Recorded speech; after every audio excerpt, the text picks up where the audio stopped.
Selamat siang, sahabat pembelajar di mana saja Anda berada. Kita berjumpa kembali di seminar online yang diselenggarakan oleh Indonesia Belajar.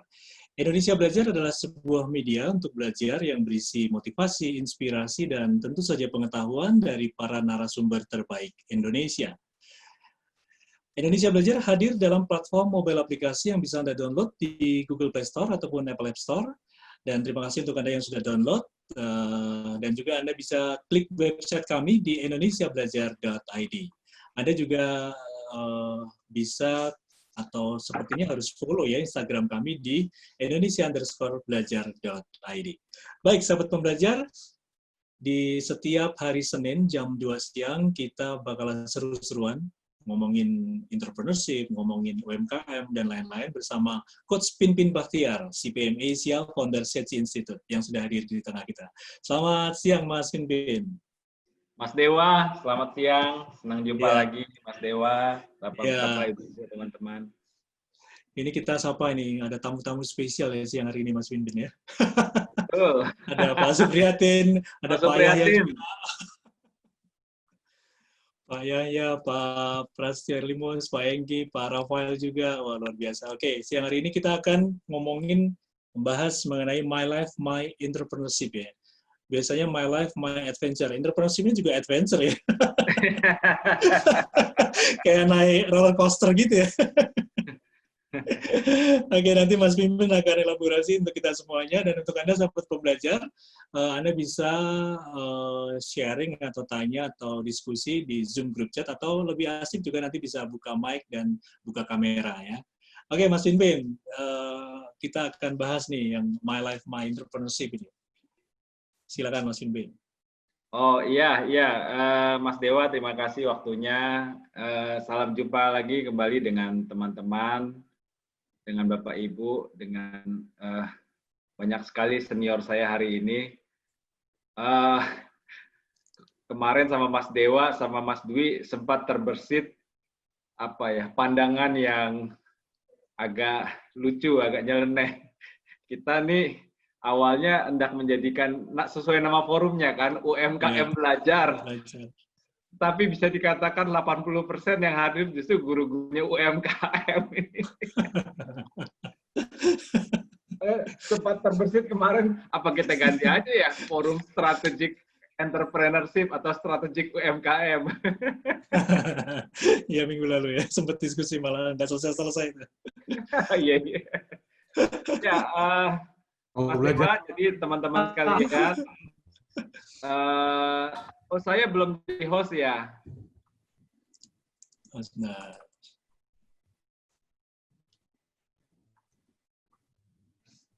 Oke. Udah, Mas? Udah ya? Oh iya, sekarang udah.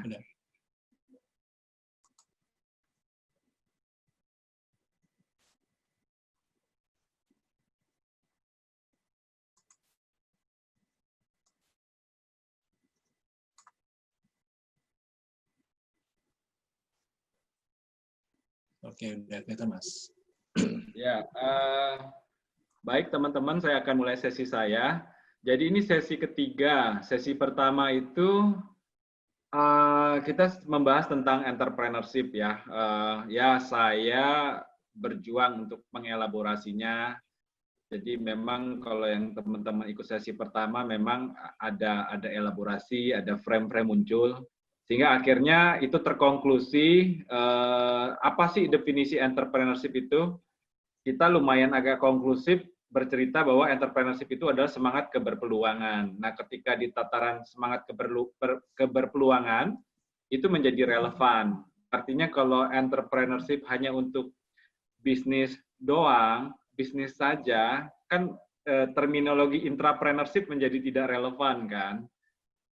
Entrepreneurship itu adalah karyawan yang bekerja sama kinerjanya, sama dedikatifnya, seperti bosnya lah, kurang lebih seperti itu. Jadi memang ini orangnya relatif genuine lah, dia bekerja karena dia melihat ada sesuatu yang baik yang dia kerjakan. Akhirnya ini kan yang memilah antara karyawan biasa dan intrapreneurship. Walaupun indikator-indikatornya dibangun, mungkin karyawan yang entrepreneurship mesti inovatif, mesti punya competitive aggressiveness, dan seterusnya, dan seterusnya. Tetapi artinya melalui temuan entrepreneurship itu kita dapati memang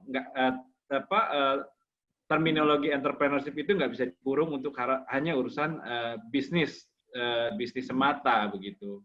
Ya, Kuratko tahun 2009 menyatakan sampai sekarang belum ada definisi yang definitif atas entrepreneurship. Artinya para pakar punya semangat mengelaborasi ini, atau kalau kita bahasa awamnya, para pakar itu nggak ikhlas kalau entrepreneurship ini cuman ini begitu. Tapi memang di pertemuan satu kita agak konklusikan bahwa memang umumnya mazhab para pakar itu tentang entrepreneurship adalah semangat keberpeluangan. Nah, di pertemuan kedua kita juga sudah mengelaborasi lagi dari mana sumber peluang. Ya, secara instinktif kita bisa lihat peluang bisa kita dapat dari ini, dari itu. Tetapi Schumpeter dari tahun 1934 menyatakan peluang itu bisa didapat melalui 5 hal, melalui produk baru, pasar baru, cara baru. Cuman dia belum tulis teknologi baru karena memang mungkin teknologi belum terlalu masif saat itu. Dari organisasi baru dan segala macam, ada 5 hal dia tulis di situ. Itu menjadi suatu insight juga buat kita bahwa orang zaman dulu pun sudah bisa melihat peluang itu secara sistematis gitu. Artinya ini menjadi daya ajak gitu buat teman-teman, buat masyarakat, jangan anti teori, karena kalau kita anti terhadap teori, kita karena salah satu kekasan teori itu kan dia menjadi konklusi kan. Kalau di masyarakat ada 1000 orang cerita entrepreneurship, akan muncul 1000 cerita dan definisi, tetapi melalui teori itu kan terjadi konklusi. 1000 cerita itu ketika diperas intinya cuma 3 hal ini. Nah, artinya dalam dunia teori sendiri kita bisa lihat orang zaman dulu karena dia dekati pakai teori, pandangan sudah canggih dan relevan hingga saat ini. Sehingga kalau ditanya dari mana sumber peluang, nah kalau berkaca dari Schumpeter itu dari produk baru, dari pasar baru, dari cara baru, dari organisasi baru. Yang satu saya agak lupa. Ya, artinya ada satu insight yang kita juga nggak habis-habis bicarakan tuh, saya, Mas Dewa, Mas Dwi tentang teori itu. Yeah. Mas Dwi juga memvalidasi, iya kita butuh teori ya. Karena kenapa kita menyatakan penting teori? Ada success story bisnis bakso A, success story-nya bakso, tetapi misalnya yang dengerin pebisnis passion, yang dengerin adalah misalnya developer properti, relevan nggak? Kan belum tentu. Ya artinya suksesnya tukang bakso A itu ya jangan-jangan cocok untuk urusan bakso A. Jangan-jangan buat tukang bakso B juga udah nggak cocok lagi. Nah, that's why saya kemarin secara persuasif mengajak teman-teman untuk mulai mencintai teori. Nah, teori kenapa sih cuman teori doang? Ya memang sedang berdiri di sisi teori. Nah, justru kan teori itu menjadi kecerdasan baik untuk menjadi super aplikatif kan. Kalau kita cakap teori, aplikasinya harapannya bisa tajam. Jadi kita sebaiknya jangan anti teori. Nah, kira-kira begitu teman-teman untuk sesi 1, sesi 2. Sekarang kita masuk ke sesi 3, My Life, My Entrepreneurship. Ya, memang judulnya agak dramatik nih. Kebetulan saya pemain bass, seniman. Memang saya seniman. Kalau disuruh hidup ulang, mungkin saya akan memilih jadi seniman kali. Senang di wilayah itu. Jadi agak dramatik judulnya siang ini, My Life, My Entrepreneurship. Seperti yang sudah pernah kita masuki sesi 1, sesi 2, jadi memang secara agak konklusif definisi entrepreneurship itu adalah opportunity, baik opportunity seeking maupun opportunity capturing, baik peluang yang diciptakan atau peluang yang ditangkap. Bahasa kita hari ini adalah keberpeluangan. Sebelum kita masuk konten materi lebih jauh, kenapa sih kita agak membangun diskusi kita siang hari ini? Karena memang ada satu pertanyaan besar sih.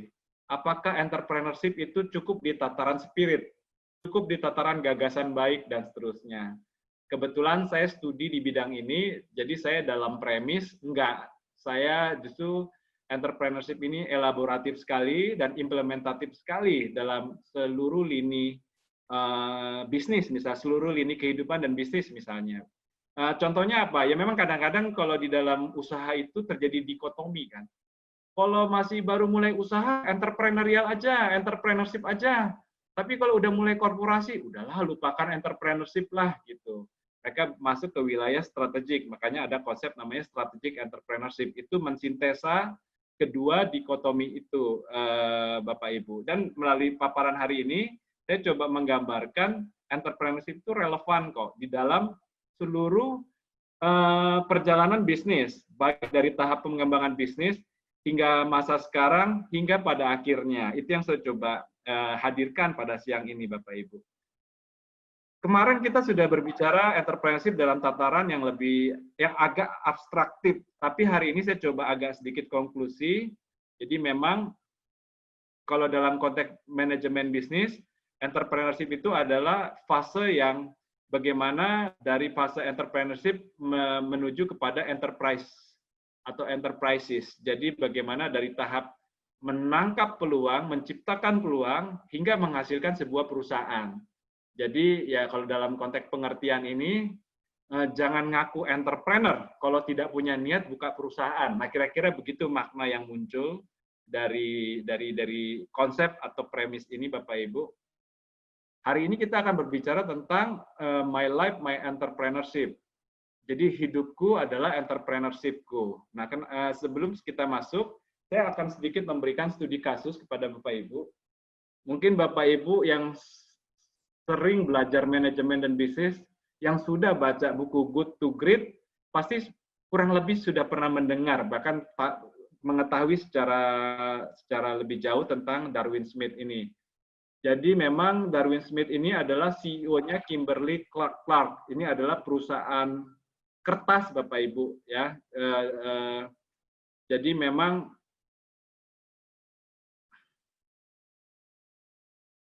ini Bapak Ibu, saat di kepemimpinannya Kimberly Clark, saat di kepemimpinannya Darwin ini, Kimberly Clark ini berhasil mencapai return saham sampai 4,1 kali lipat, mengalahkan kompetitornya di industri kertas, yaitu Scott Pepper dan Procter & Gamble. Bahkan bukan hanya di industri kertas, dia juga jadi superior di industri lain. Dia mengalahkan Coca-Cola, mengalahkan HP, mengalahkan 3M, bahkan mengalahkan GE. Nah, jadi ini bukan kisah biasa, Bapak Ibu.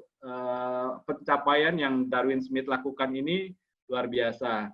Saat kepemimpinan awal Darwin Smith ini, dia itu perusahaannya dalam kondisi nilai sahamnya minus 36% di bawah average saham saat itu. Dan dia juga sebenarnya hanya kebetulan saja tertunjuk jadi CEO-nya. Jadi dia pun termasuk pemimpin yang diragukan. Dan baru 2 bulan dia memimpin perusahaan itu, dia sudah kena kanker tenggorokan, kalau nggak salah. Jadi itulah kondisi dia. Tetapi ini yang dia lakukan, dia bilang kepada tim komisarisnya, saya tidak punya kepentingan resign, karena saya belum punya rencana mati. Kata dia gitu. Saya belum mau mati dan belum punya rencana mati. Memang sejak dia memutuskan itu, akhirnya dia hidup 25 tahun lagi, Bapak Ibu. Sebenarnya kisahnya dia ini saya ambil dari kisah kepemimpinan, tetapi tentu kita akan sintesa di kepentingan kita dalam konteks entrepreneurship. Jadi inilah prestasi seorang Darwin Smith, Bapak Ibu. Dia berhasil membawa Kimberly Clark mencapai return saham 4,1%. Jadi berikut adalah kepemimpinan yang dia lakukan, Bapak Ibu. Jadi Darwin ini adalah menggabungkan dua dikotomi kondisi, ya. Jadi dia menggabungkan kerendahan hati dan kemauan kerja keras. Jadi memang seringkali ini terdikotomi, Bapak Ibu. Orang rendah hati biasanya kinerjanya sulit meriah, sulit muncul karena orang rendah hati cenderung tiarap. Sedangkan kalau orang yang hebat itu cenderung cemerlang, sekaligus sulit rendah hati. Nah, kalau Darwin ini beda, dia menggabungkan dua itu, kerendahan hati dan kerja keras. Dia menggabungkan itu, dan bahkan di dalam statementnya dia menyatakan justru mendikotomi kerja keras dan kerendahan hati itu adalah pandangan usang. Kepemimpinan saat ini dan masa depan harus mampu mengintegrasikan dua hal itu, humility dan will itu. Bahwa rendah hati itu harus artinya jadi manusia yang baik, yang oke, yang memang mantap lahir batin, tapi biasanya manusia mantap lahir batin cenderung jadi orang baik, tidak bisa kerja. Nah, itu yang dipatahkan oleh Darwin Smith. Jadi dia menyatakan enggak, orang baik itu harus jago kerja. Justru orang-orang yang hebat itu harusnya diisi oleh orang baik. Ya karena kecenderungannya kalau orang baik itu kurang humility, kurang rendah hati. Nah, itu dikotomi itu yang dia patahkan dan hasilnya bukan sekedar menjadi cerita-cerita saja. Sejarah sudah membuktikan melalui itu dia menghasilkan 4,1% return saham buat perusahaannya dan menjadi superior atas berbagai perusahaan besar saat itu. Ini sebuah story yang dahsyat Bapak Ibu. Saya juga tertarik dengan statementnya, dia katakan, saya tidak pernah berhenti mencoba untuk menjadi layak bagi jabatan saya. Jadi selama masa kepemimpinannya, dia itu memang benar-benar menderita kanker Bapak Ibu, dia harus bolak-balik untuk melakukan kemoterapi dan sebagainya, tetapi dia memang seorang pekerja keras yang dahsyat sekaligus rendah hati Bapak Ibu. Itu kira-kira gambaran tentang Darwin Smith. Lebih jauh lagi, nah ini yang kita akan coba mengaitkan dengan My Life, My Entrepreneurship. Jadi kalau memang kita lihat berkaca dari Kimberly Clark-nya Darwin Smith tadi Bapak Ibu, memang kita melihat sekali memang My Life, My Entrepreneurship itu terjadi banget di dalam diri dia. Kalau orang lain di dalam posisi dia mungkin akan memilih fokus kepada sakit penyakitnya. Berdasarkan kinerja yang dicapai oleh Darwin Smith ini adalah seorang ambisius yang dalam tanda petik ya. Tetapi sejarah para pakar mencatat ini orang rendah hati. Jadi ternyata sebuah kalau McLellan katakan NVA ya, need for achievement, seseorang itu tidaklah menjadikan seseorang itu sombong, tetapi kalau dalam konteks Darwin dia humility, rendah hati begitu. Artinya memang bisnis biasanya kalau orang hebat di bisnis itu cenderung agak kurang rendah hati biasanya, tetapi khusus dalam konteks Darwin Smith terpotret oleh pakar, beliau sangat rendah hati, bahkan itu kekasannya gitu. Perpaduan kerendahan hati dan kerja keras adanya di Darwin Smith. Pakar mencatatnya begitu. Nah, sehingga dalam sisi ini kita lihat memang my entrepreneurship itu menjadi relevan. Hidupku adalah entrepreneurship-ku, Bapak Ibu. Jadi seperti pertemuan kedua, kita sudah bahas, memang rasanya kalau mau realistis kita tidak bisa pisahkan. Itu kerjaanku, ini bisnisku. Itu nggak bisa seperti itu. Tetapi memang itu adalah integral. Justru karena integral menyatu, justru kita mesti punya wisdom bagaimana kita membangun life management. Tapi kembali ke konteks kita entrepreneurship, kenapa sih muncul gagasan ini bahwa entrepreneurship seseorang itu tidak bisa dipisahkan dari kehidupannya? Yang pasti di dalam entrepreneurship itu tentu ada yang namanya fase bisnis, Bapak Ibu. Ya, jadi tentu entrepreneurship seseorang pada fase bisnis, saya lupa kalau nggak salah Johnson itu membagi 5 fase pertumbuhan bisnis. Tentu entrepreneurship seseorang pada setiap fase bisnis itu akan relatif berbeda. Sederhananya, tentu semakin besar bisnis seseorang, entrepreneurship-nya akan turun. Semakin di awal bisnis seseorang, entrepreneurship-nya akan besar, semangat keberpeluangannya akan besar. Nah, itu adalah satu faktor yang menjadi induksi, menjadi indikator bahwa ternyata entrepreneurship buat setiap korporasi ataupun setiap orang itu tidak bisa disamakan. Karena fase bisnis setiap orang itu akan menentukan level entrepreneurship-nya dia. Lebih jauh lagi, Bapak Ibu, adalah fase kehidupan. Kita sama-sama tahu Bapak Ibu dengan pendekatan Maslow, fase 1 adalah kebutuhan pokok, fase 2 kebutuhan rasa aman, fase 3 adalah kebutuhan cinta dan untuk mencintai, fase 4 adalah self-esteem, fase 5 adalah tentang aktualisasi diri. Tentu entrepreneurship buat fase-fase itu beda Bapak Ibu. kita ngomongin entrepreneurship sama orang yang di tabungannya 10 juta, sama yang di kantongnya 100 juta, beda tentunya. Kita ngomongin entrepreneurship kepada orang yang di tabungannya 100 juta, sama yang depositonya 10 miliar, tentu beda Bapak Ibu. Jadi ini menjadi realita,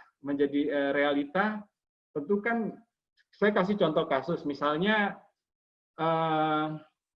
tentang prinsip keuangan pribadi, ya misalnya salah satu contoh begitu kan. Kalau dalam teori keuangan pribadi kan uang bisnis dan uang pribadi jangan dicampur gitu.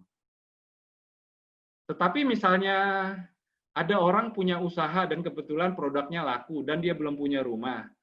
Nah, itu kan satu pertanyaan tuh. Keuntungan tahun itu dia pertahankan untuk perusahaan, untuk usahanya dia, atau dia ngambil kredit di Cikarang. Kan di Cikarang kan rumah 150 juta tuh. Nah, itu kan satu pertanyaan. Kalau menurut keuangan pribadi, mungkin akan strict berkata, pisahkan dulu uang bisnis dan uang perusahaan. Tetapi kalau dalam konteks ini, misalnya dia ngambil rumah di Cikarang, yang terjadi apa? Fase nomor satunya terjawab kan. Dia memiliki rasa aman. Karena orang kalau belum punya rumah pribadi, hidupnya cemas.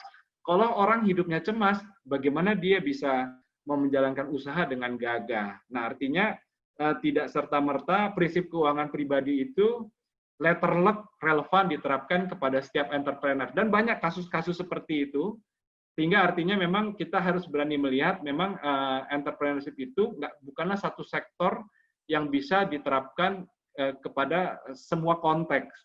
Kalau mau lebih terbuka lagi, ya kita harus lihat konteksnya gitu.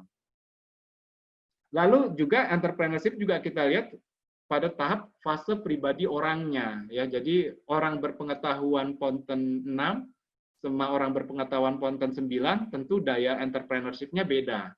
Kalau Nadim mungkin pengetahuannya udah ponten 9, ya artinya kalau teman-teman entrepreneur pengetahuannya masih ponten 5, kejarlah pertumbuhan pengetahuan seperti Nadim gitu. Saya sama Pak Hermawan Kertajaya dan teman-teman pengurus ICSB dan IMA pernah rapat sama Pak Arief Yahya, dia Menteri Pariwisata periode lalu. Pak Arief Yahya berkata begini, kalau entrepreneurship itu atau usaha itu tergantung CEO-nya. Jadi kalau CEO-nya memble, ya perusahaannya pasti memble. Tapi kalau CEO-nya bagus, perusahaan jelek pun berpotensi bagus di tangan mereka. Nah, tentu kan menjadi pertanyaan indikator CEO bagus itu apa? Ya salah satu indikatornya menurut saya pengetahuan ya. Jadi di Unilever itu kalau nggak salah doktornya ada 1000 gitu. Jadi memang udah nggak relevan lagi mendikotomi dunia akademis dan dunia usaha. Di zaman sekarang itu integral gitu loh. Kampus itu adalah sumber pembelajaran bagi mereka yang mau belajar. Kecuali mereka masuk kampus ambil S2 untuk sekedar lulus, ya mereka nggak belajar apa-apa. Belajarnya adalah gimana supaya lulus. Nah, jadi ini Bapak Ibu, my life, my entrepreneurship artinya ada berbagai variabel yang harus ada berbagai indikator yang harus kita perhitungkan untuk kepada ke-entrepreneurshipan seseorang, sebuah organisasi ataupun sebuah konteks. Actually, saya berkata secara terbuka, nggak bisa terjadi pendekatan one for all gitu. Ya, ada konteksnya masing-masing dan di sini butuh ketelitian, butuh wisdom. Dan mungkin inilah peran coaching dan mentoring nantinya. Tetapi artinya nggak bisa satu konsep entrepreneurship itu diterapkan untuk semua konteks, Bapak Ibu.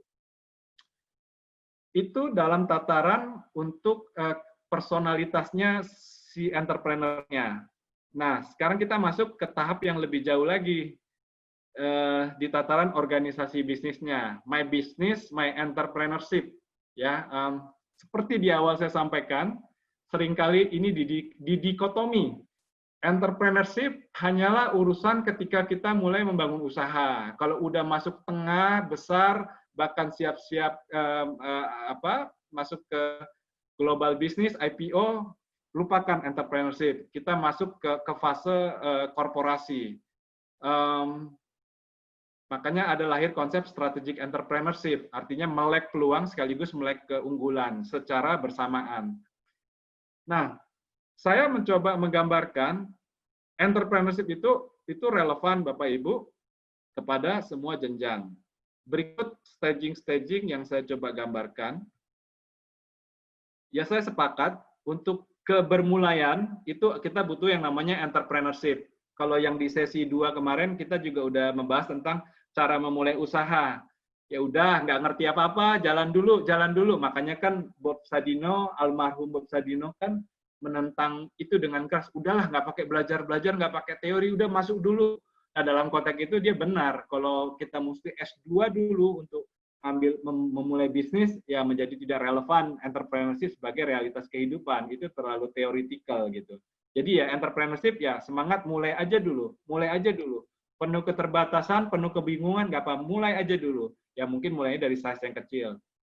Jadi memang entrepreneurship itu ada pada fase awal Bapak Ibu, tetapi setelah kita memasuki fase entrepreneurship ini, kita akan memasuki fase berikutnya yang disebut dengan fase managerialship. Di depan mata, begitu peluang kita validasi, kita ada kebutuhan yang namanya ketertata kelolaan. Jadi kalau memang mau entrepreneurship to the enterprises, dari entrepreneurial menuju kepada penciptaan perusahaan, harus lakukan yang namanya managerialship atau manajerial. Kenapa disebut managerialship? Ya ini, mungkin kita bukan lulusan S2 manajemen, tetapi tata kelola harus sudah dilakukan. Dengan apa yang Anda bisa, kelola. Nah, itulah yang disebut dengan managerialship itu tadi. Jadi melakukan tata kelola dengan eksistensi seorang entrepreneur. Tapi tata kelola harus terjadi, Bapak Ibu. Tata kelola harus terjadi. Makanya saya sebutnya managerialship. Ini berbeda dengan manajerial pada tataran korporasi. Korporasi punya kompetensi, punya SOP, dan sebagainya. Nah, entrepreneur itu kan masih terbatas, tapi tata kelola harus dilakukan. Ini disebut dengan managerialship. Setelah tata kelola dilakukan, tahap berikut menanti yang namanya professionalship, Bapak Ibu. Jadi, ada 100 tukang pecel lele di kecamatan saya. Bagaimana market tahu bahwa pecel lelemu itu profesional? Nah, kalau minggu lalu kita udah sharing, ya mungkin setiap 1 jam di lab, pelayannya kita latih senyum, terus kita bikin packaging yang bagus. Melalui hal-hal itu, citra profesional bisa muncul. Memang ada 100 tukang pecel lele, tapi market akan menotifikasi, ini tukang pecel lele yang beda. Kenapa? Selalu bersih, selalu enjoy gua ke sana, karena ada daya senyumnya di sana, ada daya rangkul, ada daya ramah di sana, dan juga packagingnya bagus. Ya lelenya mah gitu-gitu aja. Secanggih-canggihnya lele gimana sih? Ya gitu-gitu aja. Tetapi melalui sentuhan-sentuhan itu, melalui sentuhan-sentuhan yang kita anggap profesional itu, dia jadi berbeda. Lalu setelah itu, di tataran yang lebih strategis, ada yang namanya kebutuhan untuk strategic entrepreneurship. Ya, jadi kalau entrepreneurship itu adalah semangat keberpeluangan, strategik itu adalah semangat keberunggulan. Ya, jadi kenapa BCA bisa beda banget? Karena satpamnya aja senyumnya itu sebagus customer service-nya. Makanya saya tantang marketing saya sebagai developer, saya tantang, lu gimana rumah mau laku? Kalau senyummu aja nggak bisa sebagus satpamnya BCA misalnya. Nah, tetapi artinya ketika seorang satpam bisa senyum, kita sebagai orang manajemen di sini bisa melihat itu bukan kerjaan gampang, Bapak Ibu. Nggak ada tuh orang dinasehatin bisa senyum, nggak ada. Itu pasti trainingnya gokil, trainingnya dahsyat, Bapak Ibu. Sehingga ini yang kita nikmati hari ini, bahwa BCA, satpamnya aja, kualitas senyumnya setara customer service-nya. Wow, itu luar biasa, Bapak Ibu. Itu jadi keunggulan yang sifatnya batiniah yang kita tidak bisa lupakan. BCA emang beda, BCA emang beda. Nah, artinya kalau di tataran organisasi bisnis, selain kita fokus kepada keunggulan, kita juga harus mengembangkan keberpeluangan. Di Amerika ada perusahaan surat kabar yang sudah 150 tahun, dia akhirnya tutup, bangkrut, karena dia gagal transformatif menjadi ada di ekosistem dunia digital, Bapak Ibu. Korporasi biasanya fokus kepada keunggulan, cuman dia abai sama keberpeluangan. Jadi memang kalau perusahaannya mau keren, mari Bapak Ibu secara simultaneously dua-dua itu kita bangun. Pada akhirnya, ya ini Bapak Ibu ya, entrepreneurship for life. Jadi dalam konteks definisi entrepreneurship adalah semangat keberpeluangan, ya ini perusahaannya gimana, mau nggak menjadikan entrepreneurship-nya itu adalah bagi kehidupan. Toh contohnya sudah banyak, salah satunya Muhammad Yunus di Bangladesh, itu bisnis yang hebat, tapi juga dia kerjakan itu melalui Grameen Bank-nya, itu menjadi entrepreneurship-nya sebagai daya kehidupan. Ya. Ini juga mungkin agak nempel-nempel dengan konsep sociopreneurship. Ya. Saya pernah dengar satu paparan, memang sebenarnya kalau mau ditelaah lagi, sociopreneurship itu terbagi dua, Bapak-Ibu. Ada perusahaan yang memang mendeklar dirinya sociopreneurship, akhirnya itulah banyak muncul yayasan segala macam gitu. Tetapi sebenarnya seolah-olah aja sociopreneurship perusahaannya nggak hebat, terjebak dengan seremonial dan sebagainya. Tetapi sebaliknya, banyak perusahaan yang tidak terlalu sociopreneurship, tapi perilakunya sociopreneurship. Contohnya itu, kalau nggak salah waktu itu diangkat Gojek. Jadi Gojek itu tidak pernah mendeklar perusahaannya sebagai sociopreneurship, tetapi gerak langkah bisnis dan organisasi bisnisnya sangat sociopreneurship. Dari situ dia bisa melakukan pengentasan tenaga kerja. Banyak orang yang tidak bekerja jadi pekerja. Banyak orang yang bekerja gajinya kecil jadi penghasilannya lebih besar gara-gara Gojek. Nah, jadi memang bicara entrepreneurship for life itu, yaitu apakah perusahaan akan semakin kapitalis atau perusahaan hadir untuk semakin berkehidupan bagi kita semua. Nah, ini memang potret-potret yang kita coba potret, Bapak Ibu. Mungkin itu Mas Dewa, Mas Dwi sebagai pengantar, untuk selanjutnya kita bisa berdiskusi. Terima kasih. Oke, Mas Pinpin, luar biasa ini ya. My Life, My Entrepreneurship. Dan yang slide terakhir menarik juga nih, Mas, ya, dari entrepreneurship sampai ke entrepreneurship for life ya. Oke, baik, sahabat pembelajar, silakan Anda ingin sharing atau bertanya, langsung saja buka mic. Kalau Anda ingin langsung buka mic, silakan, atau bisa tulis chat di Zoom group chat ya. Oke, saya buka untuk Anda, sahabat pembelajar, atau sharing diskusi. Silakan, ada Pak Supriyatin, Pak Firman Ceca, Pak Gunadi Wirawan, Bu Widya, Pak Thomas Darmawan, selamat siang, Pak Rafael juga. Oke, Pak Supriyatin kayaknya sudah buka mic nih, Mas Pinpin. Siap. Oke, Pak. Terima kasih, Pak Dewa, Pak Pinpin.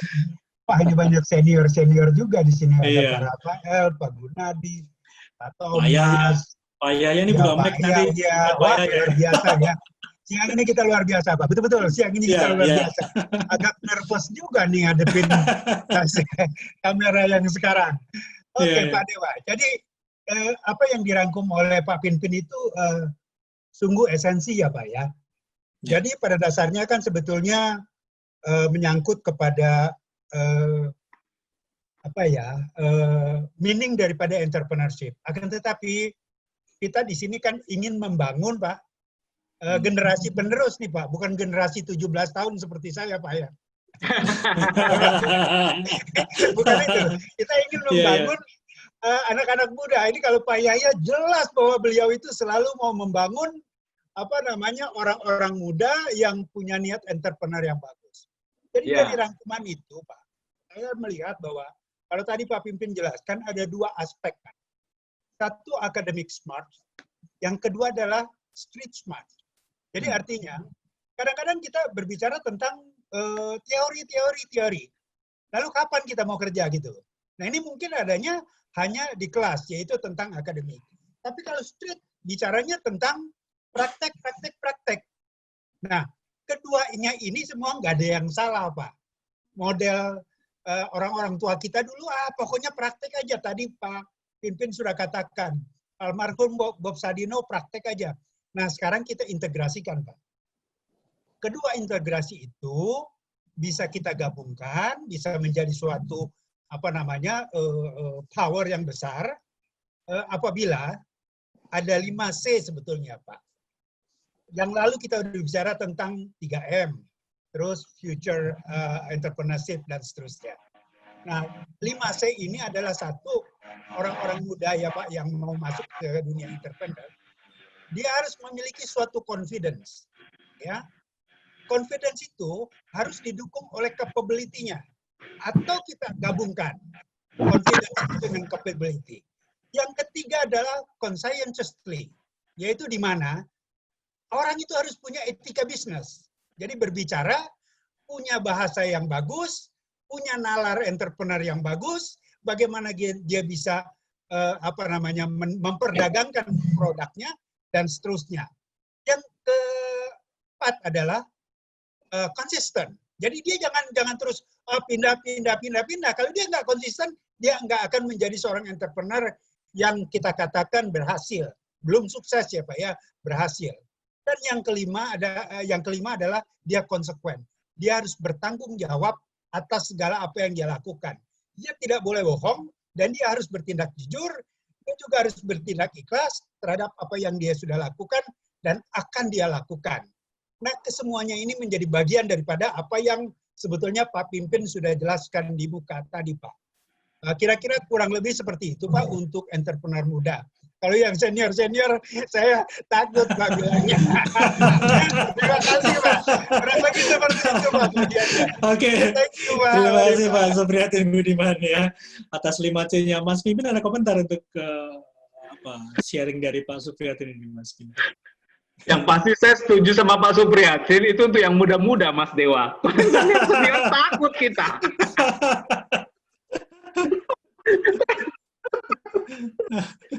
Tapi 5C itu keren ya, Mas Pimpin ya, cocok untuk apa istilahnya untuk anak-anak muda yang diharapkan yang 17 tahun bukan 71 tahun ya. Buat semua kita, Mas Dewa, buat semua kita, buat semua kita. Oke, siap. Ada komentar lagi Mas Pimpin untuk sharingnya Pak Pimpin, Pak Suprihatin? Iya. Jadi memang itu yang saya perjuangkan sama Pak Suprihatin, bahwa memang entrepreneurship itu tidak terhenti di gagasan baik, tidak terhenti di cerita baik. Dia harus strategis, melalui slide yang saya gambarkan tadi, karena kalau level korporasi biasanya ninggalin entrepreneurship, Mas Dewa, ribet. Yeah. Udah fokus aja ke keberunggulan. Nah, jadi memang entrepreneurship itu harus relevan ya. Dia elaboratif, dia implementatif. Nah, jadi semangat yang Pak Suprihatin dan saya sampaikan ya memang bagian dari itu sih, Mas Dewa. Oke, terima kasih Mas Pimpin. Sahabat pembelajar, ini Pak Yahya sepertinya harus udah buka mic soal ini.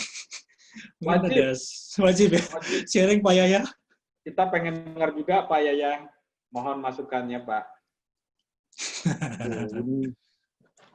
Baik, terima kasih. Salam hormat buat semuanya. Salam hormat buat Ketua ECI, Pak Pimpin, gagasan yang bagus. Dan juga Pak Dewa, ini Indonesia Belajar. Iya. Kita memang belajar terus, enggak? Iya, harus belajar terus, Pak ya. Kalau kita sudah nggak bisa baca lagi, tapi orang buta saja sekarang belajar ya kan. Dan mungkin yang ke depan juga saya ingin berkontribusi juga di Indonesia Belajar kalau sudah ada waktunya. Oh, siap. Wajib dong kayaknya, wajib. Wajib dong. Ini kebetulan kita sedang padat-padatnya dengan Apindo UMKM Academy nih yang terus berkelanjutan dan memang tantangan buat kita ini cukup besar. Dan tentunya bangsa kita ini yang menjadi masalah sangat fundamental itu adalah kemalasan untuk belajar. Lebih suka dengerin orang ngomong tapi malas baca buku. Ya kan? Nanti kalau carinya buku-buku orang sukses terus minta tanda tangan terus dikoleksi tapi nggak pernah dibaca. Nah, itu yang repot itu. Baca buku itu malas, belajar malas, apalagi. Sedangkan dulu kalau kita kuliah, orang yang kuliah itu nggak dihargai, kadang-kadang kurang dihargai. Ya apalagi ya saya satu alma mater dengan Pak Pimpin, kalau pulang kita harus baca, besok-besok tahu-tahu ada assignment, ada ini responsi. Nah jadi saya melihat kalau entrepreneurship, karena saya juga saya sendiri juga entrepreneur. Saat ini saya menjalankan ada beberapa bisnis saya dan saya memulainya dengan melihat peluang. Jadi yang pertama itu karena ada peluang. Entrepreneur itu orang yang sensitif sama peluang. Itu kalau ada peluang dia langsung cepat, tek radarnya jalan. Kalau radarnya nggak jalan itu pekerja, nungguin instruksi dari bos. Jadi entrepreneur itu langsung tek. Tapi dia juga melihat ada risiko. Kenapa? Kalau dia nggak punya modal, gimana? Kalau modalnya terbatas, gimana? Kalau pasarnya dia juga belum paham juga gimana? Kalau dia tidak menguasai teknologinya bagaimana? Itu risiko semuanya. Ada faktor risiko. Terus persaingan. Nah, sama ketika saya masuk ke bisnis skincare juga sama. Saya melihat, oh ini ada peluang. Nah, tetapi peluang itu bisa diatasi kalau kita memang pertama, ya buat saya sangat fundamental, itu karakter dulu. Nah, karakter kita ini benar-benar karakter seorang yang ditantang untuk menjadi entrepreneur atau bukan, yaitu tangguh, orang yang tangguh, berintegritas. Kalau nggak tangguh, jangan coba-coba, jangan langsung jadi entrepreneur, belum tentu loh. Keluar duit, tabungan dihabisin, terus jebol langsung kena serangan jantung. Ya. Yeah. Yang kedua itu capability, kita sendiri capable nggak? Terutama capable untuk mengelola peluang itu, bukan masalah capable karena gelarnya berderet-deret, tapi adalah capable kita bisa kapitalnya, bisa sumber dayanya, ya, dan memang kemudian baru kita punya kompetensi enggak. Kalau nggak punya kompetensi, bayar orang yang kompeten dong, ya kan? Kita belajar dari dia. Dia jadi anak buah kita, tapi kita juga belajar dari dia. Masalahnya orang-orang kan suka bosi, bayar orang terus suruh nurut, dan dia nggak mau belajar. Begitu bisnisnya sukses, orang itu kabur, dia bilang kurang ajar, itu bener. Nah, itu yang salah di situ kan. Yeah. Kuncinya seperti Steve Jobs, mesti tetap pegang. Kunci paling intinya itu ada di dia. Jack Ma itu punya otak. Yang pasti 90% dia bagikan, yang 10% masih ada di otaknya dia. Belum akan dia rilis. Steve Jobs juga demikian. Dan itu juga sama yang saya lakukan. 90% saya delegasikan. Saya masih bisa work from home di rumah nih. Sebelum COVID juga seperti ini. Jadi saya instruksi pakai Zoom, saya briefing kalau Senin pagi, kecuali waktu sudah kita melihat mock-up produk baru dan sebagainya. Nah, pagi hari ini juga tadi saya sudah langsung, oke, nanti 3 produk baru yang saya siapkan, tolong siapkan. Besok saya ke kantor rapat. Sebentar, setelah itu saya rapat dengan klien saya untuk persiapan IPO. Dan pagi ini saya meeting melalui Zoom untuk merintis satu bisnis lagi dengan partner saya di Australia. Kita buka kantor lagi, bisnis untuk ekspor impor. Kalau ditanya, Pak Yaya berani nggak? Loh, kalau saya berani, Anda nggak berani, ya udah nggak usah. Kalau saya berani, Anda berani, kita jalan. Kalau satu orang mau 2-3 orang mau bergabung untuk menjalankan sebuah bisnis baru, itu yang paling penting. Berani tidak kita mengambil risiko. Ya. Nah, tetapi masuk bisnis itu kita perlu knowledge. Nah, setelah knowledge kita perlu know how to do it. Nah, setelah itu kita perlu juga know why. Kenapa kita masuk bisnis itu? Kemudian kita juga perlu know who. Siapa orang-orangnya? Ya. Know when itu kapan kita mau mulai meluncur, kapan kita akan timing yang tepat, itu penting sekali. Jadi ini tetap saja dengan ya guru yang paling bijak itu katanya 5W plus 1H, ya kan? Jadi buat saya sih simpel-simpel saja, dan yang paling penting pada akhirnya adalah eksekusi. Nah inilah yang sedang saya edukasikan secara praktis kepada teman-teman UMKM supaya mereka juga nggak pusing-pusing. Ambil selembar kertas, tulis semuanya, tujuan Anda mau kemana, ya kan? Anda merintis bisnis ini saya sambil menjawab pertanyaan, mau ekspor wedang uwu kan Jogja. Pak, wedang uwu bisa nggak diekspor? Bisa. Tapi namanya jangan wedang uwu dong, ya kemasannya diganti. Simple. Dia semangatnya besar, bisa jualan keliling-keliling di Pulau Jawa. Tapi dia punya semangat juga untuk masuk pasar yang baru ke luar negeri. Nah, saya bilang, Anda perlu mentor. Mentor itu 2 macam. Ya, hari Rabu yang lalu juga ada yang curhat ke saya. Mentor itu 2 macam. Pertama, mentor gratis. Kedua, mentor berbayar. Tinggal pilih yang mana katanya. Kalau mentor gratis, itu biasanya yang sudah berjalan, sudah sukses. Dibayar nggak mau gengsi. Dia mau berbagi. Social life-nya tinggi. Ini kayak Pak Pinpin. Social life-nya tinggi, mau berbagi. Kalau yang mentor berbayar, pasti jualan. Dia belum tentu punya bisnis. Ya kan? Belum tentu punya bisnis. Dia jualannya dari mentorship itu, tapi kalau bisnis sendiri mungkin nggak akan berhasil. Belum tentu berhasil. So, saya bilang, kalian harus belajar dari 2 mentor ini. Kalau teori, mau ngejar teori, ambil dari yang berbayar. Kalau mau bayar. Kalau nggak mau bayar, ya sudah, cari kelas-kelas yang free, sekarang lebih banyak di Zoom. Yang kedua, mentor yang gratis itu ada dapatkan pengalamannya. Biasanya kita mendapatkan kunci-kunci yang penting sekali dari mereka. Dan pilihlah terakhir komunitas yang tepat. Komunitas, kalau Anda mau jadi pengusaha, berpikir berkomunitaslah dengan orang-orang yang memang pengusaha, perilakunya pengusaha. Ya, kalau Anda mau jadi pengusaha belum apa-apa, happy, forget it. Ya, lupakan saja. Karena itu berarti akan menunda langkah-langkah Anda selanjutnya. Nah, ini saya rasa dibutuhkan sekali oleh para entrepreneur. Dan penutup sekali lagi salut Pak Pimpin Baktiar, lanjutkan. Ini luar biasa sekali. Sengaja saya luangkan waktu untuk ngikutin supaya kita bisa sama-sama saling mendukung, saling mendorong. Indonesia Belajar pasti bisa. Ya, terima kasih. Selamat siang. Terima kasih Pak Yahya, luar biasa nih. Kalau Mas Pimpin ini Pak Yahya ini mentor yang mana nih? Mentor kehidupan. Mentor kehidupan para teman-teman pelaku usaha. Beliau ilmu kehidupannya tajam, ilmu bisnisnya tajam, ilmu manajemennya tajam beneran karena beliau sama satu alma mater sama saya. Jadi komplit lah beliau. Pak Yahya, terima kasih banyak Pak. Terima kasih Pak. Saya yang berterima kasih sudah diajak ini. Terima kasih Pak Yahya, luar biasa sharingnya. Mempertajam tema kita siang hari ini ya, Mas Pimpin ya. Malam Mas, okay. Malam sampai malam. Sampai malam.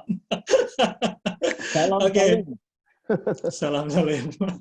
Oke, mungkin sahabat pembelajar ada yang lain mau sharing atau tanya? Ini mumpung ada Pak Supriyatin, ada Pak yang udah sharing juga, Pak Yahya juga. Silakan, ada Pak Michel Poli ini. Selamat siang untuk kita semua dan semoga Coach dapat share materi ya. Oke, terima kasih Coach Pimpin. Oke, nanti bisa di-share. Pak Dimas Anugrah juga keren, Pak Yahya, Pak Pimpin, thanks ilmunya. Kemudian Pak Firman boleh ini, Pak Firman udah celingak-celinguk. Pak Dimas, terima kasih. Oke, Pak Dueli juga, Pak Yahya, terima kasih banyak atas sharingnya, luar biasa. Pak Firman ini di-mention sama Pak Yahya nih. Mungkin bisa buka mic-nya nih, Pak Firman.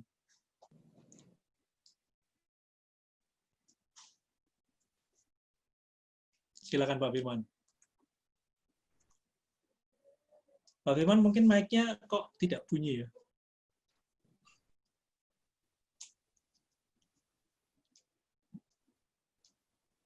Oke, Pak Firman sedang mempersiapkan. Oke, siap. Silakan Pak Firman.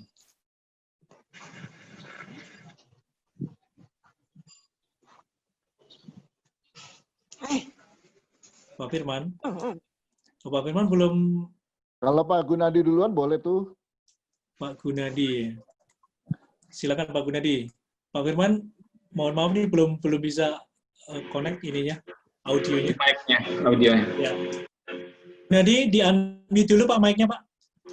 Ya, silakan Pak. Terima kasih, selamat siang semuanya. Ini Bro Pimpin, Pak Yahya nih luar biasa nih. Ini suhu-suhu saya semua nih. Pak Gun, siang. Ini kebetulan aja ada waktunya. Memang pembelajaran nih, memang kalau udah pengen ikut lah situasi ini, berbagi bersama gitu ya. Tapi tadi yang disampaikan Pak Pimpin, Pak Yahya, Pak Supriyatin luar biasa semuanya.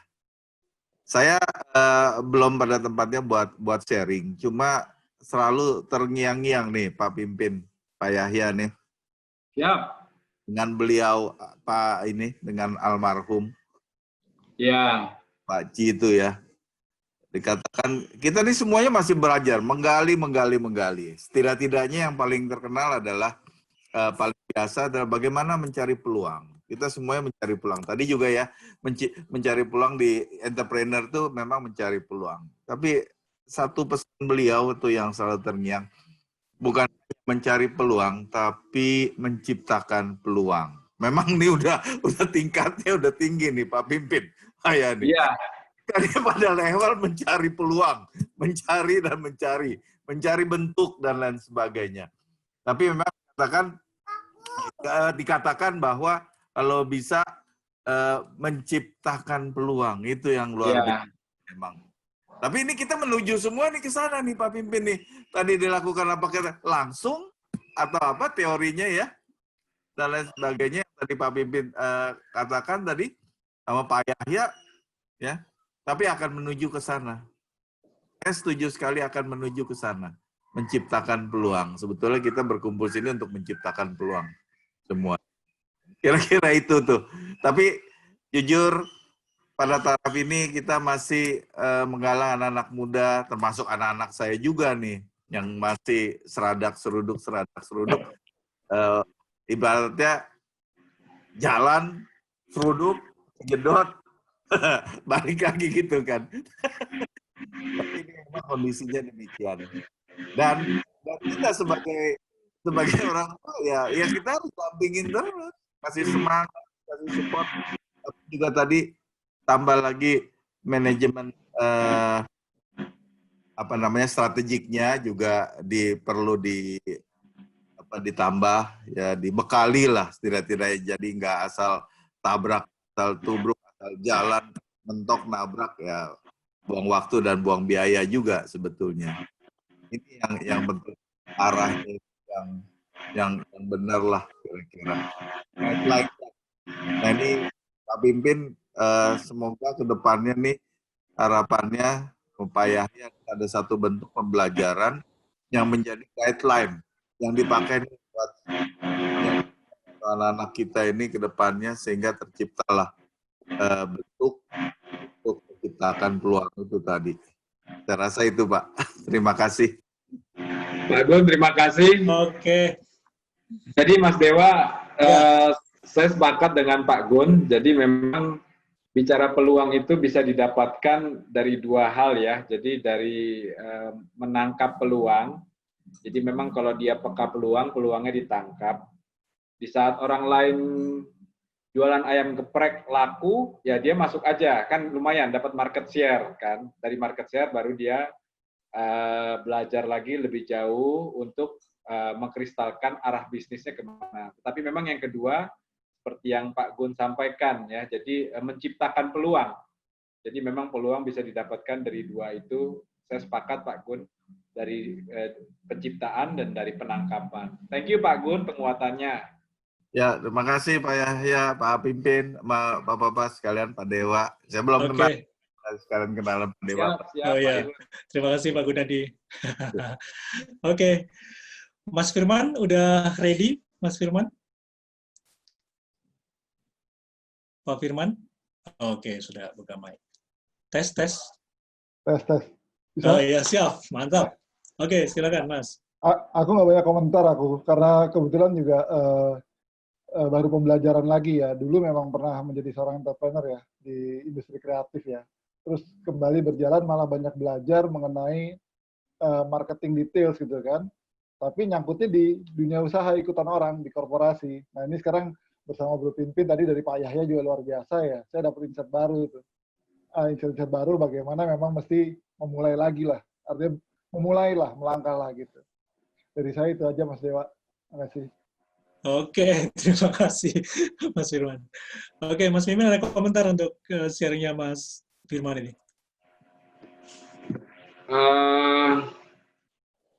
Ya, Mas Firman ini kreatif marketer yang hebat ya. Beliau masih mau ikut sesi ini kan berarti memang beliau melihat potensi sinergi ya antara prinsip-prinsip entrepreneurship dengan marketing dengan kreatif dalam mengembangkan konten-konten. Thank you loh, Bro Firman. Oke, sukses ya, Mas Firman ya. Oke, ada lagi yang ingin sharing atau ingin bertanya? Silakan langsung buka mic saja, karena waktu kita tinggal sedikit. Silakan, kalau ada. Ini mumpung banyak senior-senior yang bisa sharing dan mungkin kasih inspirasi, insight, dan lain-lain ya. Pak Michel, ada yang perlu ditanyakan Pak Michel? Atau yang wanita boleh bersuara ini. Oh iya, saya mention dulu. Ibu Fitri ini di sini. Ibu? Vivi Fitri ada di sini. Nah, boleh juga nih ditanya. Terus ada juga ini yang dari Kendari nih. Ibu Vivi Fitri. Silakan Bu, dibuka mic-nya. Dari Kendari siapa Pak Yaya? Nindi Food itu, pengusaha Nindi Food itu. Ada berapa kali berkomunikasi nih. Oke. UMKM, tapi keren itu. Oh, Nindi Food ya? Kendari Iya. ya. Kendari, Nindi Food. Selamat siang.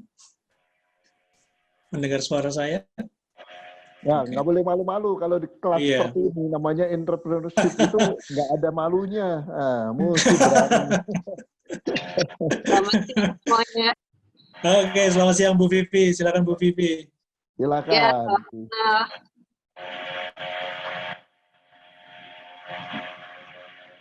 halo. Ya, halo Bu Vivi. Silakan. Ya, Nah, tuh. saya di sini masih baru belajar ya. Itu tadi diajak suami saya buat mendengarkan forum ini seperti itu. Ini yang baik itu. Mungkin itu saja perkenalan dari saya. Ada yang perlu di-sharing? Kenal. Oh, ya. Sharing apa ya? Terus terang di sini saya baru belajar ini aja sih. Saya punya 2 usaha seperti itu. Kebetulan yang satu dalam bentuk frozen food seperti itu, ikan ya, dalam bentuk ikan. Kemudian ada satu lagi bisnis online yang baru saya jalani 5 bulan seperti itu. Online apa saja, Bu? Online-nya cuma satu produk aja sih seperti itu. Kita ada produk obat sih seperti itu. Wow, luar biasa. Ya. Frozen food ini lagi laku. Iya Pak Yaya, frozen food luar biasa. Iya. Salam kenal Bu produksi sendiri ya. Salam kenal. Jadi kalau untuk yang frozen food selama ini sih wilayah jangkauan saya sih biasanya untuk ke perumahan-perumahan seperti itu. Karena kan alhamdulillah ya selama masa pandemi ini untuk usaha saya yang frozen food ini itu kan ada ikan nila sama ikan lele seperti itu. Itu yang saya jual ke perumahan-perumahan seperti itu. Nah, kebetulan sekarang sih sudah banyak reseller sih yang ngambil ke saya seperti itu. Oh. Jadi kurang lebih frozen food ini sudah 1 tahun berjalan. Operasinya daerah mana saja Bu? Ini Pak Yaya tanya. Kalau saya sih masih wilayah BSD aja. Wilayah BSD, Pamulang, Ciputat, seperti itu, Bintaro juga. Kalau yang frozen food masih wilayah itu. Tapi kalau yang bisnis online saya satunya lagi mencakup seluruh wilayah Indonesia seperti itu. Wow. Kolaborasi mau nggak Bu? Langsung ditembak nih.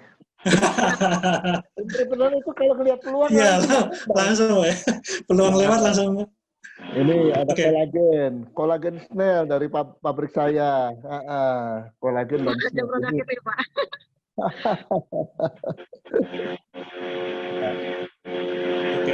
Saja. Kalau misalnya ini nanti boleh kita kontak-kontakan. Monggo bikin sama pemilik acara. Oke, silakan. Kita malah senang nih Pak, bisa ada kolaborasi di forum ini. Identity Business. Oke Bu Vivi, semoga sukses dan frozen food-nya bukan hanya di BSD dan sekitarnya, tapi juga Jakarta, Jawa Barat, sampai Indonesia ya. Udah ya semuanya. Omset terus naik ya Bu ya? Kalau mungkin gini ya, yang bisa saya sharing untuk bisnis yang saya jalani ini dua-duanya alhamdulillah semua naik seperti itu. Karena yang satu bisnis makanan seperti itu, yang satunya juga bisnis farmasi. Jadi selama masa pandemi ini dua-duanya kebetulan naik semua seperti itu. Wah, kabar baik itu Ibu. Inspiratif Bu. Oke. Luar biasa. Terima kasih Bu Vivi. Sama-sama. Terima kasih Bu Vivi. Ya, sukses terus Bu Vivi. Amin. Terima kasih Bapak. Ya. Oke, Pak Mas Pimpin ada komentar untuk bisnisnya Bu Vivi? Kalau Pak Yaya udah langsung collab tuh. Katanya kan harus cari peluang. Kalau enggak kita ciptakan peluangnya. Iya. Ini yang ikut serta berapa Pak jumlahnya? 36 ya. 36, Pak. Ini adalah sebuah ekosistem loh. Ekosistem ini. Ekosistem untuk kita bukan hanya belajar, tapi juga berbisnis. Ya, Indonesia belajar dan berbisnis, bawahnya kasih berbisnis lah. Tambahan ya. Sukses. Silakan Pak Dewa yang lain. Oke, iya siap. Ya. Pak Mas Pipin, untuk Bu Vivi ada komentar?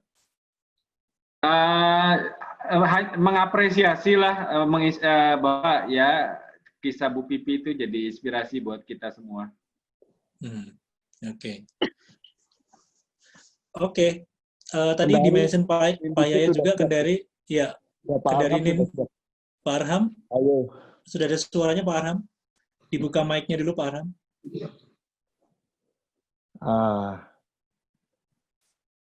Ini tulis di chat. Halo Pak.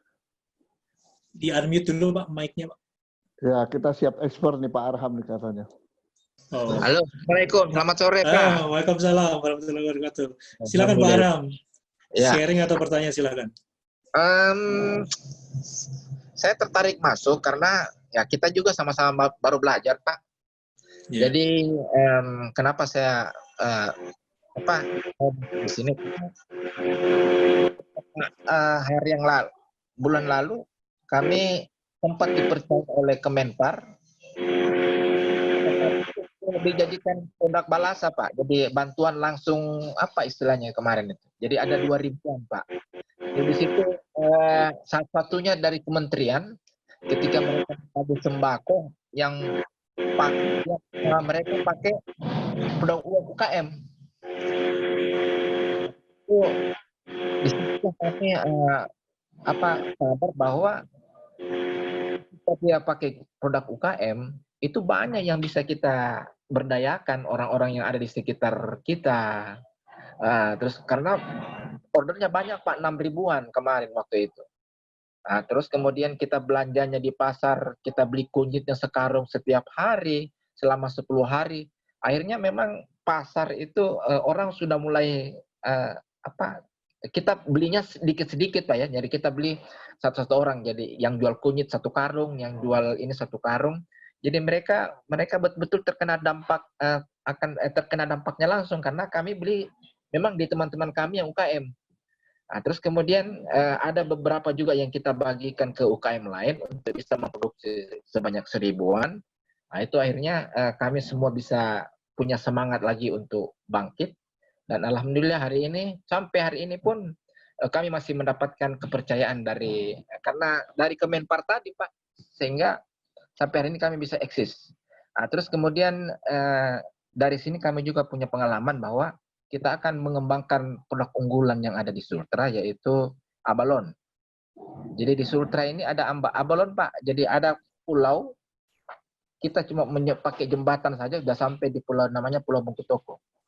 Nah, Pulau Bungkutoko itu di situ kita akan melakukan karena kita nggak bisa ambil abalon di laut, maka kita mau membudidayakan abalon. Kebetulan wali kota kami di sini sangat antusias ketika kami mempresentasikan bahwa abalon itu beda dengan kerang Pak. Abalon itu dia makannya rumput laut. Sehingga di Korea sama di Jepang atau di Eropa itu harganya 1 piring itu bisa sampai 1 juta 2 jutaan Pak. Wow. Ya, jadi dan kami tidak akan masukkan ke pabrik. Jadi kami tetap akan panggil teman-teman kita di UKM untuk bahkan kita nanti akan mengemas dengan kaleng Pak.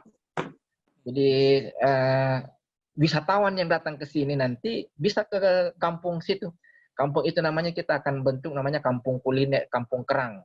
Tapi setelah kita melihat abalon ini bisa sukses nanti di sana, kita menjadikan nanti kampung abalon. Jadi orang mau makan abalon ya mana? Di situ. Okay. Ya, para wisatawan. Nah, terus kemudian kebetulan di Kendari ini produknya unik Pak. Produk wisatanya juga unik. Kita di sini hanya ada salah satunya provinsi atau kota yang punya binatang unik, yaitu anoa. Terus kita punya labengki, itu juga unik Pak. Karena keunikannya apa? Karena labengki itu kalau orang di sana berendam air lautnya, itu kalau ada sakit-sakit apa itu bisa sembuh. Jadi pariwisata yang kita tidak mau Labengki itu jadi umum, Pak. Kita mau Labengki itu eksklusif. Jadi orang ke Labengki itu bayarnya mahal. Karena di sana ada yang kita lihat biota sekitar 200 itu tidak ada di tempat lain, Pak. Ya, seperti kalau di Selayar kan orang tahu ada baby shark yang main-main di sekitar kita. Tapi kalau di Labengki ada di sana banyak Pak, biota laut apa namanya istilahnya. Kalau di sini orang bilang apa itu juga sudah dibudidayakan dan itu tidak ada di tempat lain. Jadi sangat-sangat eksklusif. Terus kemudian kita di sini ada lebah. Jadi kita ada namanya hutan yang menghasilkan madu, tapi lebahnya unik, Pak. Lebahnya kecil. Nah itu nanti karena keunikannya, jadi kami berharap ketika pariwisata ini kita memang orang-orang yang datang ini ya bayarnya mahal karena keunikannya itu. Jadi kita tidak lagi di pariwisata kita tidak lagi main di Red Ocean, tapi kita sudah main di Blue Ocean. Supaya orang lebih senang, pariwisata itu kan orangnya belanjanya itu ya mereka punya duit banyak ya, harapan kami mereka mau datang beli abalon, mereka bisa lihat anoa, mereka bisa melihat labengki, dan mereka bisa lihat madu atau lebah yang unik tadi. Saya kira itu Pak, sharing saya. Oke, luar biasa nih Pak Ram. Diundang Pak, kalau ada buat lagi ya. Kebetulan ini kan tadi di Rakernas di IMA yang saya lihat. Nah, satu lagi Pak, kita di UKM Pak sangat susah bersaing kalau kita mainnya di di marketplace misalnya yang warna orange, yang warna hijau, sama yang warna biru. Begitu kita masuk Pak, kita sulit untuk bersaing. Karena kita head to head dengan barang pabrikan malah. Jadi kenapa tidak ada marketplace yang memang khusus UKM Pak? Jadi kita bisa head to head. Mereka punya uang Pak untuk bisa mempromosikan dia punya produk. Kami pemerintah juga ketika dia sudah masukkan kita di situ, kita tidak dibantu sama sekali. Nah, oke lah. Saya mungkin bisa melaksanakan push strategi, menjual sampai ke marketplace, tapi full strategi itu butuh uang Pak. Di situ ada promosi, di situ ada iklan, itu kan butuh duit semua. Nah, sinilah peran pemerintah. Kalau di pariwisata kita kenal dengan pentahelix, bagaimana ada sinergi, tapi kalau di UMKM bukan lagi pentahelix Pak, tapi hexahelix. Nah, ini harapan saya, semoga kita bisa sama-sama maju Pak. Mudah-mudahan nanti Pak ada marketplace khusus untuk UKM Pak. Saya kira itu. Terima kasih. Oke. Mas Dimas, saya boleh komentari? Iya, silakan Mas Pimpin. Ya. Iya, Pak Arham, salam kenal Pak. Saya dari IMA Pusat Pak, IMA Jakarta. Ya. Pak Pimpin, saya kemarin Pak, kemarin kata di IMA di Kendari kan sudah dimisioner Pak, sudah 2 tahun. Nah, terus kita udah mau bentuk, udah ketemu sih sama GM Telkom. Cuma GM Telkom bilang ya harusnya orang Astra. Kita memang sudah sepakat ketemu dengan orang Astra. Belum dapat ininya Pak. Belum dapat nomornya siapa? Nomornya Pak ini orang Astra di Kendari. Nanti dibantu tuh Pak Pimpin. Ya, padahal kita bantu tuh. Kita ini butuh Pak. IMA bisa bergerak bersinergi di sini supaya kita bisa masuk di pentahelix tadi. Karena Pak Arham di grup Rakernas IMA ya? Iya Pak, iya. Ya udah nanti Japrian Pak ya. Iya Pak Pimpin. Iya Pak Arham. Selamat kenal juga Pak Arham, Bro Pimpin. Ini kebetulan ini banyak juga di sini ya. Banyak Pak, keluarga besar IMA di sini. Sebelumnya kita Presiden IMA Palembang nih, Pak Arham. Jadi pada waktu saya rakan itu ke Astra lebih mudah sih. Andi Sun dari Oto 2000. Itu pun atas persetujuan Pak Abong. Pak Abong ya, benar. Ini lancar semuanya. Udah kontak Pak Abong Pak, udah kontak Pak Abong. Gitu sudah. Ya. Ya, cuma mungkin Pak Abong juga lagi nyari-nyari anunya. Pak Arham, ya. Kalau mau Anda bikin acara UMKM di Kendari, kolaborasi IMA, ICSB, kemudian juga dengan kita Apindo UMKM, karena yang lalu kita juga hadir di Sulawesi Selatan, itu difasilitasi sama grupnya Toyota Kala. Dan saya juga sempat bulan lalu dengan Pak Abong Oh hadir begitu Pak. ya Siap. di grup Kala Toyota. Jadi nanti kita bisa fasilitasi kalau bisa bersambung pakai Zoom aja Pak. Nanti ada Pak Pinpin hadir ya kan. Kita bisa bergiliran. Dan yang kedua, saya minta nanti dikontak, itu abalonnya saya butuh Pak. Tanggal 8 Agustus nanti saya akan ada kerjasama dengan Jepang.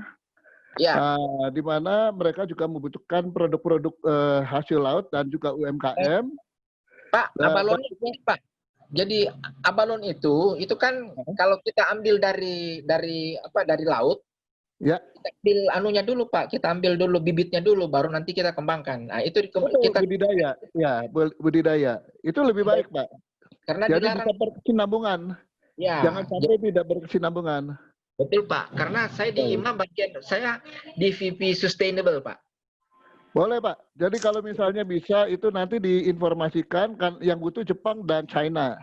Iya Pak, betul. 2 minggu lalu Pak Jauhari baru meeting dengan saya di Jakarta, kebutuhan seperti itu sarang burung, abalon segala macam itu masih dibutuhkan. Jadi kami Perhimpunan Indonesia Tionghoa yang saya juga ketua bidang pemasaran, kita buka kantor di Beijing.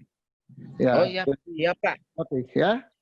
Siap, Ayo Pak. kita kolaborasi semuanya buat Indonesia yang lebih baik. Ya Pak. Mantap. Oke. Semangat. Oke Pak Ram. Mantap. Oke Pak Ram. Mantap Ya. ini, luar biasa. Ini Ya, tadi perbincangan Pak Arham dan Pak Yahya ini kita jadi contoh ya Mas ya. Bagaimana sih entrepreneurship-nya kita lihat kental gitu ya, managerialship-nya ya kan. Kemudian professionalship-nya juga langsung kolaborasi. Ya udah langsung strategic entrepreneurship-nya juga muncul tadi ya perbincangan tadi ya Pak Yahya dan Pak Arham soal kekayaan alam di Kendari ya. Dan bahkan Pak Arham juga udah langsung ke entrepreneurship for life ya rencana-rencananya ya Mas ya. Iya Pak. Jadi ya, kami mau menyusun Pak dengan Pak Wali Kota. Jadi rencana ke depan karena kita mau akses juga Kendari sebagai kota jasa, maka ada satu yang kita mau ini tinggal atributnya yang kita buat nanti Pak.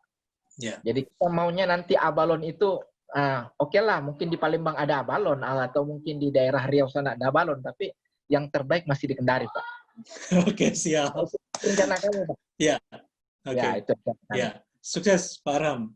Ya, Mas Pinpin, ini waktu kita udah sepertinya nggak bisa diperpanjang lagi nih Mas Pinpin. Iya. Mungkin ada closing statement nanti kita minta beberapa teman atau mungkin Mas Pinpin mendahului atau gimana nih Mas? Terkait dengan banyak. Gimana baiknya? Ya, Ring. Monggo. Ada Pak Yahya mungkin atau Pak Supriyatin yang ingin closing statement juga sebelum Mas Pinpin untuk menutup acara kita. Pak Yahya mungkin ini. Supriyatin itu adalah produsen marshmallow loh. Oh ya. Wah hebat itu. Jadi ya kalau saya kasih saran, kita selain Indonesia belajar, kita juga akan coba Indonesia berkarya. Oh, iya. Jadi apapun potensi-potensi yang kita punya di antara anggota di sini, kita sinergikan sama-sama. Jadi kalau bisa berhasil kan bagus. Ya ini kan masalah adalah juga membangun kita punya socio entrepreneurship kita gitu ya kan, bukan hanya ya itu mentor gratis itu supaya kita bisa membangun ekonomi, ada kontribusi terhadap pembangunan ekonomi. Saya rasa saran saya itu saja. Jadi tadi saya mau menunggu nanti kontak dari Ibu Vivi Savitri, Pak Arham itu yang saya dari beberapa waktu yang lalu sudah memantau potensi-potensi di daerah. Kebiasaan saya begitu. Nah ini kalau bisa dikembangkan kenapa enggak? Karena di daerah itu perlu dukungan, perlu bantuan. Sedangkan pemerintah itu main sendiri, sibuk sendiri. Nah kemudian yang lain korporasi juga sibuk sendiri. Kalau kita nggak bergerak, Kak, siapa yang akan bergerak?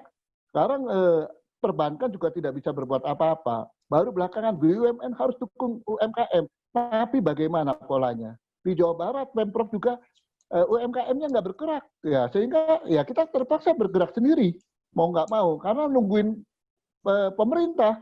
Wah semuanya menurut saya pencitraan. Apa yang disampaikan di layar kaca, di media dengan apa yang sesungguhnya itu banyak sekali bedanya. Jadi menurut saya kita sebagai warga yang bertanggung jawab harus bergerak, menunjukkan pada mereka. Nggak perlu cari panggung, tapi kita akan bergerak senyap dan menghasilkan. Itu saja dari saya. Ya. Oke, ya terima kasih Pak Yaya. Pak Supriyatin ada? Ya, terima kasih Pak. Jadi kembali kepada ECI, Entrepreneur Cinta Indonesia. Nah, di sini penting dari forum ini kita berkolaborasi, saling memberikan masukan. Satu hal, never stop learning. Kita belajar dan belajar lagi. Oke, luar biasa Pak Supriyatin. Oke, Mas Pinpin, silakan. Ya, Pak Twi, Mas Pinpin, Pak Twi ada angkat tangan. Ya, Pak Twi. Pak Pinpin, sorry. Tadi usulan Pak siapa? Pak Arham. Jadi kami dari Indonesia Belajar juga punya sister company yang mengembangkan platform untuk mobile apps. Nah, ini sekarang dalam tahap finalisasi untuk membuat e-commerce. Jadi saya kira kami bisa mengspesifikasi itu nanti untuk support UKM, saya kira sangat bisa. Itu Pak. Oke. Jadi, memang problemnya ketika saya pernah meeting sama Kementerian Koperasi UKM itu, ketika mereka ada di marketplace yang tadi disebut warna-warni itu, mereka justru mati karena persaingan harga. Jadi terutama yang industrinya mudah sekali ditiru. Misalnya ada industri bikin pakaian, baru 1 minggu diposting, tiba-tiba sudah ada di sebelahnya persis sama, tapi harganya bisa selisih 15.000, 20.000, dan itu problem banget untuk mereka. Nah ini ya pihak kementerian hanya bisa bilang ya mereka nggak bisa mencegah itu, gitu. Karena itu sangat mudah ditiru. Tinggal saya kira masing-masing UKM ini kreativitasnya sama perlindungan hak ciptanya yang harus kita bantu, itu aja. Nah nanti kita pikirkan bareng-bareng saya kira soal itu. Terima kasih.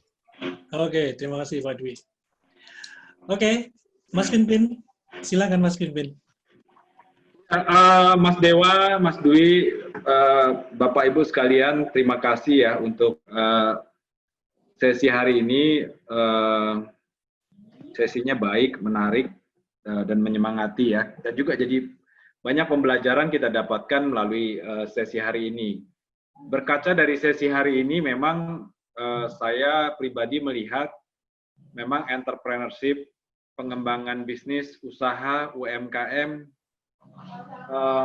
kita melihat hari ini itu nggak bisa terselesaikan oleh gagasan baik. Itu juga nggak bisa terselesaikan oleh, saya lupa ya, tetapi maksudnya memang gini, semakin realistis, semakin kontekstual sebuah entrepreneurship, justru daya baiknya, daya suksesnya ada di situ. Jadi gini, entrepreneurship itu nggak bisa selesai oleh gagasan baik. Yang kedua, nggak bisa selesai oleh tren baik, sekedar tren. Katanya begini baik, rame-rame ke sana. Katanya begitu baik, rame-rame ke sana. Nggak bisa. Itu yang harus saya dengan tegas katakan. Hari ini melalui Pak Aram, kita belajar banyak. Contoh, misalnya kayak masuk marketplace, apakah itu tren baik, tren sangat baik, breakthrough? Oh enggak, malah justru ketemu monster yang sangat dahsyat. Masuk ada 2 sana, perang harga, kedua adalah massive duplicating. Segala sesuatu yang kita anggap bagus, 1 jam kemudian udah ada yang bisa bikin. Nah, gitu Mas Dewa. That's why my life, my entrepreneurship itu ada ikhtiar saya. Apa sih itu? Jadi memang yang pertama, bicara tentang relevansi ya. Jadi saya termasuk yang berjuang, entrepreneurship itu bukanlah sekedar gagasan baik. Dia relevansi. Makanya melalui paparan hari ini kita pertontonkan, dia akan hadir di tataran memulai usaha, ketertata kelolaan usaha, keberprofesionalan usaha, bahkan di tahap korporasi, ada yang namanya konsep strategic entrepreneurship. Bahkan lebih jauh lagi, entrepreneurship for life, kayak apa tuh, body shop, kayak body shop, mungkin mereka sudah di dalam tataran itu ya. Jadi memang pertama kita punya semangat My Life My Entrepreneurship itu adalah pertama daya relevansi ya. Yang kedua memang masalah kontekstual. Nggak bisa Mas Dewa, entrepreneurs-nya yang pimpin diterapkan Mas Dewa. Yeah. Ada 3 konteks. Fase bisnisnya Mas Dewa, fase bisnis pimpin. Fase hidupnya Mas Dewa, fase hidupnya pimpin. Konteks hidupnya Mas Dewa, konteks hidupnya pimpin. Artinya memang entrepreneurship kalau mau tajam, dia harus kontekstual, tajam per konteks, per orang bahkan kalau bisa. Nah itu perjuangan kita karena nggak bisa, kalau perjuangan 1945 itu bisa di breakthrough melalui sebuah suara besar, kita harus merdeka, semua bisa, tapi entrepreneurship nggak bisa. Kita harus entrepreneur, nggak bisa. Itu harus kontekstual, tajam per konteks dan kondisinya. Yang ketiga dan terakhir Mas Dewa, memang kenapa saya suka banget bidang entrepreneurship, kemarin itu di salah satu IG Live saya katakan penduduk kita ada 260 juta. Jadi kalau 260 juta ini bisa entrepreneurial, bisa hidup dalam semangat keberpeluangan, Indonesia kokoh, tanpa perlu dikokohkan. Karena semuanya itu entrepreneur pada konteks dan kondisi hidupnya. Justru itulah yang mengokohkan Indonesia. That's why kenapa saya cinta banget pada topik ini. Dan hari ini kita pertontonkan entrepreneurship itu bukan hanya sekedar gagasan yang baik, tapi dia bisa sangat implementatif jika kita mau, Mas Dewa. Mungkin itu, Mas Dewa. Terima kasih.